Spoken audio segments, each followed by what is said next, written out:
we got here? We got Ron Plum working on the sawmill over here, sharpening the saw. He's sharpening the saw blades right now. Yeah. These saws are they're dished. These saws are dished. When they come up to speed, they flatten out. So if it slows down, they start to dish again, and start to pinch in the cut. You gotta be watching, make sure you don't get too much speed. The saw will pinch in the cut, and then it'll heat up, and then it won't cut straight. They make a dish. Tell them how they make a dish. Yeah. These blades, to put the dish in the blade, you feed on it with a hammer. And use pinching gauges so you get a perfect dish. It's got to be just right so it flattens out. It stays just straight and true. If it's got too much tension or too little or not in the right place, it'll wobble. Then you got trouble. Explain the carriage operation of this 1890. Carriage operation? Used to be a man rode the back of the carriage here. He operated the dogs and the head block here. But we don't ride the carriage. Too close to the blade. Okay, come over here, Larry. Show it. This is where the sawyer. I'll start talking. This here is the carriage, and it's operated by the cable that you see there. So he can probably handle about 20-foot long thing.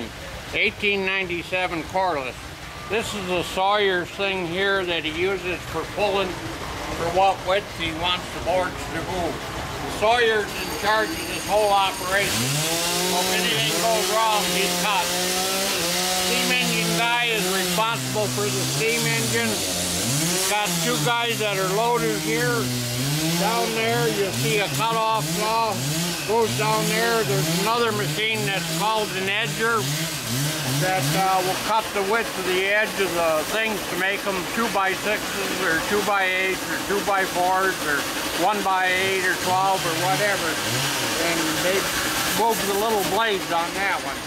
The other stuff goes on down. The slab lumber is cut off by the cut-off saw, and that's operated by the steam engine from the main boiler there.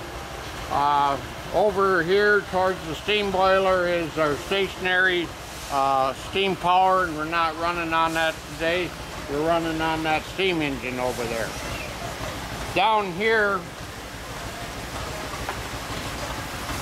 the sawyer stands right here. This is his operating thing, and he's making this thing go back and forth. And so he eyes up this log as it comes in here, and he decides how he's going to cut it. And he's experienced, and I'm not. So he knows what to cut off here. The guys that are working down there know that's their responsibility to watch and get the things off here. So if you start feeding here, and we'll watch them when they're running, you'll be hearing this thing, saw singing. You'll be feeding and listening to that steam engine, how it's chugging there. He doesn't want to flip that valve, throw it off. And then when he gets it on down, the slab lumber falls off on the roller. He brings it on back, decides whether he wants to cut a little more or not. Then there'll be two guys standing here like this, and they'll release this Tripp. And they'll do it on both sides, and then they'll put their cant hooks here. These are the cant hooks, and this is just go on the rock like that, and you learn how to move it and do anything with the rock, roll it, stop it. Use it for a pipe on the end, hold it, guys are clamping.